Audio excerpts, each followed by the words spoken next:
Botugende dwado kagalo katukalese wano wato kazewo kano kaziza ntya because imade cha kunyumira nti relationship eno if you don't speak the truth akagamba abantu bakanyoma truth n'owoba olina omwana omusajja n'enzija makago oba nojja makaga nge nojja n'omwana wo nakimanyi tugenda kulya kasente akatono k'enkola amazima gwe gakweyimirira n'oŋŋamba nti amazima mawulire nina omwana wuno the reason as to why I separated with the father of the child bambi tata omwana yanzirukako kati ngenda kufiringa na pitira again n'okuwayo sente zange omwana wasome nga ndyoke omwana ampita dadi nga sola namugamba nti nno siri dadi. How about if I tell you I found out he's cheating on me nenvaayo with my child? Can that be a reason? Yeah, it can be a vivid reason because cheating is also another thing in a relationship. Are you going to be faithful to me after ngamazo kugamba nti naye okana naye kubanga mwenzi? Katika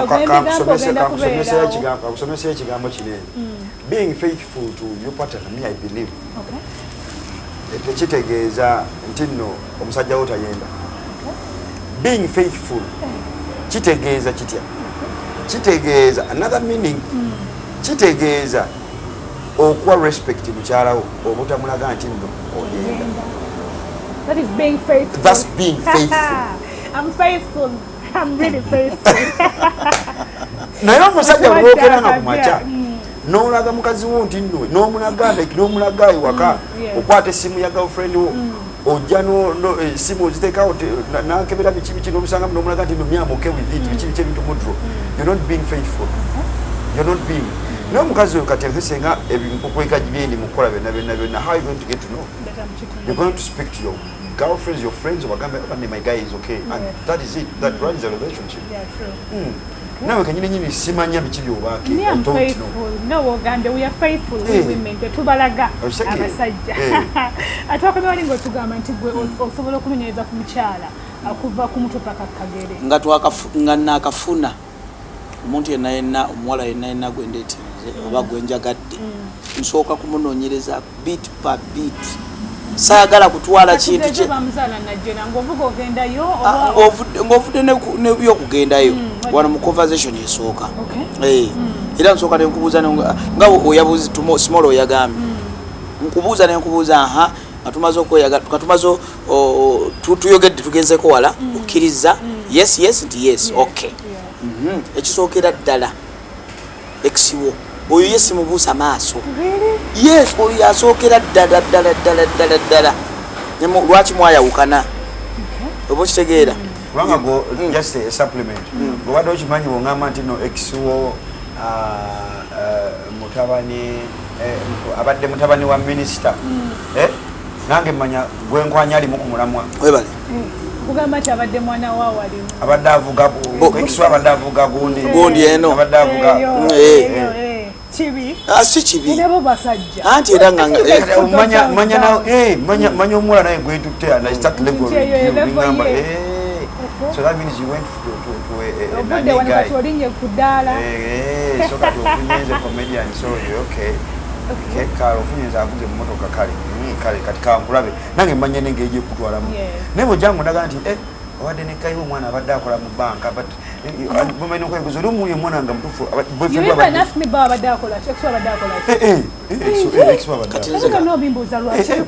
tubibuuza mu magezi onakubuuza by the way ekiso abadde akola that guy abadde akola mu banka naye nga mmenya that guy is always mutera kwogera bwe mutyo temwagala bimalayo always go but is it good okunyumya ku you're going into a new relationship and you're talking about your current relationship with your current man so that mubikabika ku bituli ebimu mulabe nga mufuna emutandikira katata gwe gwensanze ogenda kuŋŋamba ki we always stick nange mbuuza nawe gwonsanze naye mbuuza kukyoyagala ate nze kakubuulire kino ekintu omukwano gwo neno njagala nnyo omuntu nga twetrustinga oyogera amazima oba toyogera amazima nze mba ngenda kukubuusabuusa gye bali abogera amazima nga tetwerimba gye bali by the way gyetuli yes gyetuli ate nze ngwenga nakafuna kino kyogera na mu kamera kino kyogera na mu kamera nga mundaba when I got a girlfriend nga mupya ne mufuna bweti ne tutuula ne tunyumya we are assuming that you're my girlfriend my new girlfriend yes era kyensooka obuuza kabiri ebyo byonna mmaze obikubuuza biki ebya XO biki twatugende nga njagala okujjamu ndabe oba osobola okumbuulira amazima ddala amazima nkubuuza yes Annette when did you last ya amazima ngamba ati no last year. Yes, I've been single since last year. Kati let me tell you nze nkulaba kati olaba kati olimba kuba n'obukowekowe mbulaba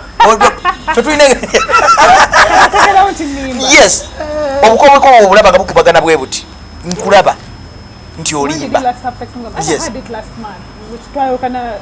era nkulaba omuntu alimba tabula naye wogamba yesterday ogamba okay bambi ayogera amazima kati nkugambye amazima mbonjagadde nnyo naye bannanga olaba boogera ebigambo ebisukka nga beeyabiza ba boyfriend that's why we are out on the date it's our first date and I'm telling you about me wewe siina kutuuka and being so talkative is very bad okwogera nnyo endala omwana omuwala just answer kyebakubuuzizza ddamu just kyebakubuuziza kusirika ebisigadde nawe buuza nange nkuddemu byombuuziza okwogera nnyo first date yaffe tutudde olage okunyumiriza ebyewammwe kanga emutalina ttooyi maama we yamenyeka okugulu bikoze bitya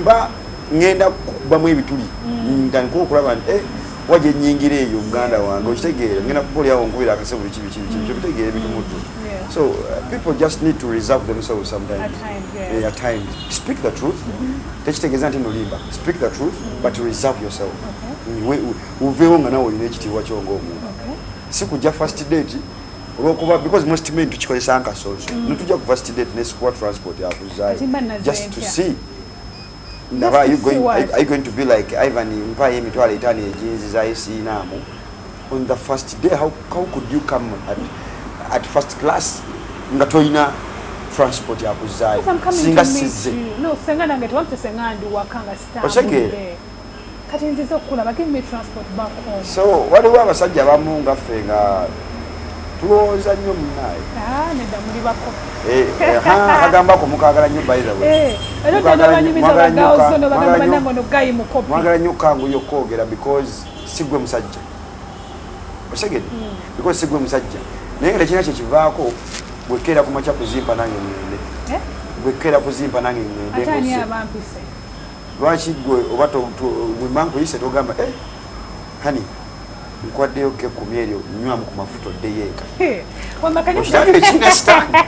omunene atayana kumenya kukutula amakanide te person akusinga sente just giving an example leka tuma muli ba socialize mumanyikiddwa nnyo if a chance wejjanga omukazi akwagala alina sente nnyingi okusinga kwasobola omwagala no chance webanga wezerwa nga lwaki byagala bomwagalako sente ze ate kati bano betwagala bayina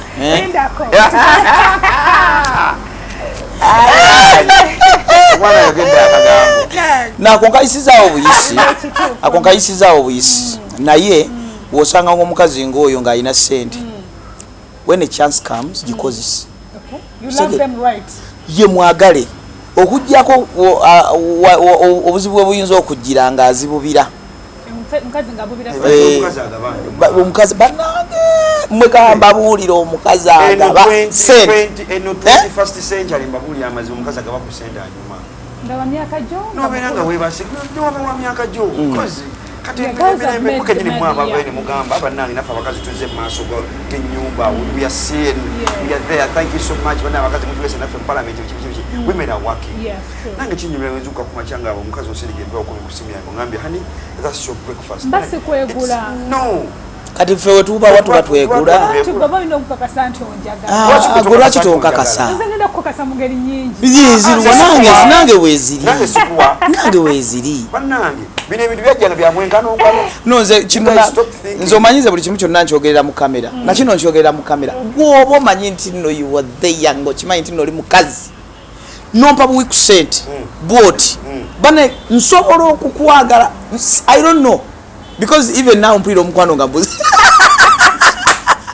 just nokikolanga surprise nongamba baby kwata yabiri nga mbadde sikimanyi bana isimaina kumanya nzana waza tuba I don't know we could maybe tubyagala abawala naye tutya nti ogayi omuwa ssente oluusi batujoga ne bakumanya nalowooza nti oli mu mwegula oli desperate omuwa obusente bwo omwesibeko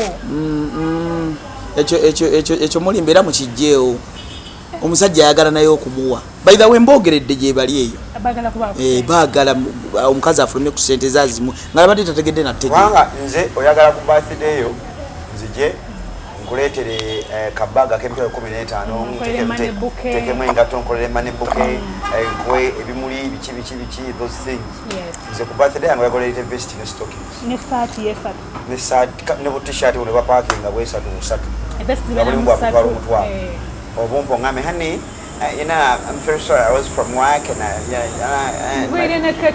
my friends and Nenzo yakala surprise me, surprise me. Oh my god, I'm sorry. You're the man. Why that? Because you are a man. The Bible says it. If our kazi can walk away, walk food like we are the roses. You feel nakulanga tufukirirwa buli kiseera. Namwe ebintu ebisinga mwabi. Bible teri mumbo mukazi labiri omusajja. Tubikyuseemuko. Mwali mulina kubeera wakanga tubakolerera nga tetubala bana kugundo okukola naye kati n'enkoko mugirya amagi mugalya temwalite mulina kugalya kati n'enkoko kati mutakubizisangamu tulera bavuga n'enzigi za takisi musika kati maama boda muvuga buli muntu yingiri katunoonya kubeera we single mothers wetwogera ku winning a partner kati nga tugambe nti ssente muzaagala ate sobola okulaga zikuteeka mu field y'omukwano nga gwe wakiŋŋanga nze nganze akyogedde oyo nambeemu naawe mbuno omukazi akuwa ssente alina engeri gyafaananamu obulungi omukazi agaba ku ssente alina engeri gyanyuma sometimes obeerawo n'olyangu oyagala bambi naawe girlfriend wakusurprising emuko from out of the blue. She was surprised with a t-shirt. Come on. Otuwamuwayo kwa abiri naye neyeeya naga nti mwana kana kasente omyayi wange yakampeerezako kanyuma. Ekisooka sigenda siiga njala sigenda siiga mimwa sigenda kusiba nvi. Okampanga omusajja nange envimba muko ne ngamba mwana omyayi wange yanjiyeemu kitegeera. Kyakabi mwana. Kazanyi awagaba ku ssente anyuma gemazima.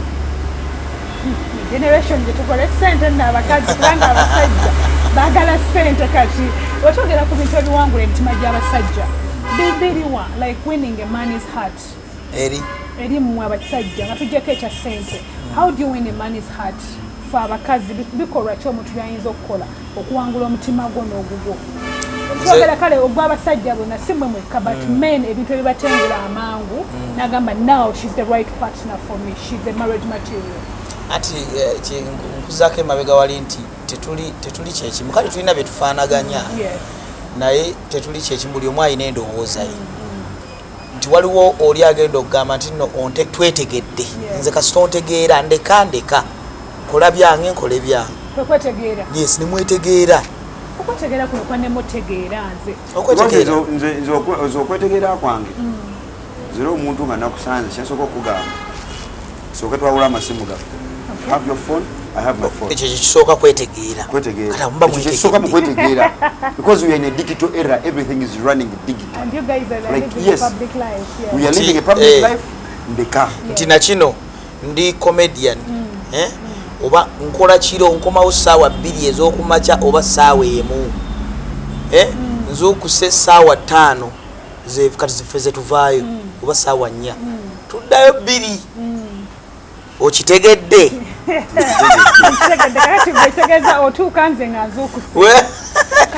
Saagala oŋŋambe nti ate obadde mu bwenzi obadde mu bawala obadde wa biki omwami wange agenze kukola buli wafulumya bw'ate ekigere n'agenda oba ki saba busabe Mukama Katonda muwe ssente akomewo nazo wabula todde eno kunyiga mu mwogambe kati alayika ali mu bawala biki bali mu yeeyo mu byenge biki kati oba tomutegedde wabula buli wakomawo ku ssaawa 2 muteereyo otuzzi oba kitegeera giralaga nti mutuufu omwami abakola ki kati kiri for example bana basajja abakola katugeze mu bank nti ye banks zigalawo ssaawa kugeze 12 bamaze okuclosinga so your wife expecting okubeera waka by ssaawa 2 olina okubanga oli waka ng'otudde mu nyumba so kati oyo naye beetegeera bwe batyo sawa bbiri adda alina kuba waka ego omusajja ko wozungira n'ogenda mu mwenge kitegeeza ogenze mu bibyo naye nze nange munnange nze nkola kiro okyegera munnange wenkola emirimu gyange n'emisana nembeera mu bino interview bikibikinenga so sometimes tumenya kwetegeera ndi kati nze ebintu byasinga okwagala ku mukazi bambi njagala nnyo okufaako kusente naye njagala nnyo okufaako because tuba bize nnyo sometimes tuba bize nnyo yana ebintu bingi byolowooza kati fe omulimu gwaffe tegulinga si gwa gavumenti nti nno ogenda genda oli secretary otayipingemu empapula za minisita gundi otekemu eza gundi onyige enter ogenda okozesa bwongo you need to be doing fruits, you need to be doing juice, you need to be doing good food, you need to, or you know, osegeera nze kasitanteka ebintu ku mmeeza nembigula nembiteekawo then kikyompa ndabirira nange nyirire kikyompa what do you put on the table okay okay so that is the question now katuva omukyala gweoyagala omukyala akufaako that care you want from a woman is calling you because you're a busy person akubira essimu oba abeere nga Joyce woli wamuleeta you know you guys are very busy and want the care from these women olwo omukyala bambi akufaako ng'olaba bambi agezaako when living driving ovuga emmotoka ogijjawo nosanga Joyce otuuse ku mulimu surprise nosanga Joyce emabega mu minto gy'emabega bambi yapakinze Joyce napakinga ne some quick food abazungu batusinga ekintu kimu kati ffe tulina budde omuzungu ali agenda ku destination ddala that's when I go grabbing something to eat and something to drink n'atuuka wali n'abanga kuse n'akola program eddako n'alya something ng'agenda okitegeera kanaffe kyetubaako bwe buzibu bwe tulina sometimes obeera n'omwena kudduka olunaku ne lugwako ng'oli busy obudde tunaye dakika musanvu zokka tubeere nga tubeerekereza biki ebisinga okunyiza mu relationship nogamba ni when I'm dating kino kinnuma ne kino buba ebisinga okunyiza ekyo kyo ate ekyo kinyiriza ddala wala ebbuba likunyiza poza ebbuba liryani lya mukazi lya musajja ebbuba mu luzungu kyeki hebs yango gyeyo zisiwo no please kebera ku google hebs yes oba no gwe baliyita batya ebbuba baliyita batya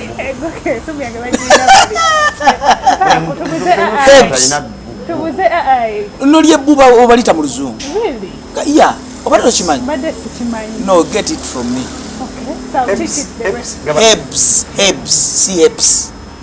hebs biba biziki hebs Yebuba. No. Google it. Google it, please. Google it. Yes. Asebuba likunyiza. Ebuba kiba kibi nnyo ddala omukazi ayina ebuba komwagala. No liba kibi nnyo ekyasingidde ddala okutamaka. Siriagala. Ate kiki okuyiga Ivan. Saagala buchafu. Mukazi buchafu mwagala. Saagala mukazi buchafu. Saagala muwala buchafu. Saagala muwala onyabubi. Njagala omuwala eyefaako. Nga naawe wojja mu mikwano gyange ng'ozze tulina we tuli nga nsobola okubagamba that's my girlfriend okitegere njagala omuntu eyefaako nga ayambala bulungi because nange nsobola okukulondera obugoye obukunyumira lwaki tobwambala n'oguma era omuntu eyefaako era omuntu anyirira okitegere omuntu awesa ekitiibwa obukyafu si bulungi because kati ffe twogerwako nnyo ntwaliza okyalewo bonaasanga nga kimu kirisoganize bikimu okitegere otwogera ku couple zi social media zemumanyiiko mu Uganda oba si mu Uganda obagira change nze ndi muwagizi wa Arsenal naye ndi wa Arsenal tewali wamanyi ndi wa kyamme kale a couple kize mulaba nogamba this couple inspires me mention me too nawe bbiri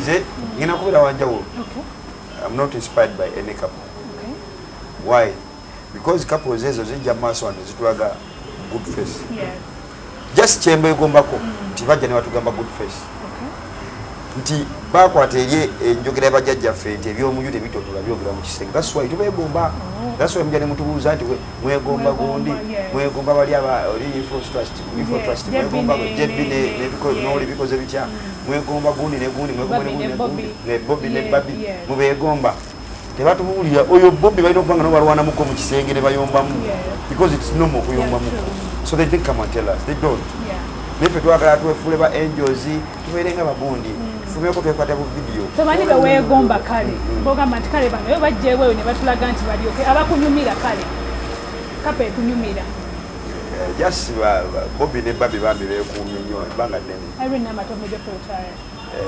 nabo bavudde wala abo noza betwandyegombye nnyo abo ne Bobby ne Bobby ne Babi ate mu baana abato abazze ba TikTok abalina relationships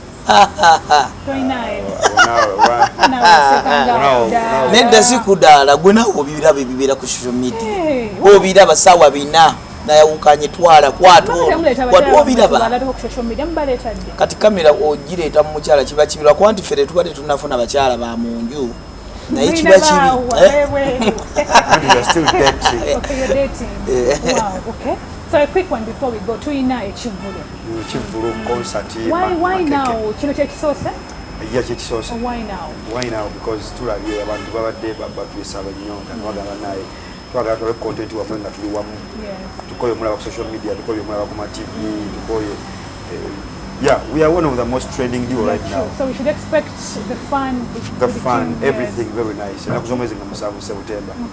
Abantu baffe banemije mutubagire tubere ffenna tunyumirwe oluyongono olumanyi osobola odimba muko odugegenye genda tandika zino oluyongolo ngono mini semenya ngono zino oluyongolo omukwano semenya mini ngono nyange mini ngono nyebini mami zino oluyongolo yagala munno semenya mini goli na minyi ngono nyebini mini zino oluyongolo so okuyingira mitwalo 2 mitwalo 5 n'emitwalo 5 akameza. Okay, so tickets tuzisanga wa? Tickets tusobola zisanga ku Radio Simba. Weziri ku reception tusobola zisanga ku quicktickets.com ku Google. You searching Mutumbetu, then poster for Boji Lava, there's no tickets. We are going to come and support with the team of Elenia. We are going to be there. Yeah, tujja kugenda no wastecho. Sena kuzamezi nga musanvu tubereyo ate tubagire there is fun bakola ebitunyumira paya kaimba ko luzungu kamu akomukwano. Akoluzungu kamu akomukwano sokeddewo tugenda n'obudde sagala batukube kituufu obudde bugenze akomuluzungu kamu akomukwano okabeereza omwagalwawo panga saagala oyogera erinnya lyo nakugamba katoolako kimu otuwa erinnya ly'omwagalwawo n'okuyimba akayimba oli asooke Evan sooka akayimba ki akona akomukwano aka love English song Shania Twain. Okay, mkatuimbire. Yakaimba mu 1990. Okay. It's one of her last songs. They soko kuimba, the first song they soko kuimba. When I love you, there's more like you know, baby. Special to you that I know, spring like more than spring light. When I was crispy, I remember that. The lyrics are not hard. Oluzungu bwe lutyo. Baba byabuli ebigambo. Katuddewo wano tugenda. Kayimba kano nakagala nnyo. Whenever we be together shall be beneath and also to my dear herulelelele heart you see I'm at your feet.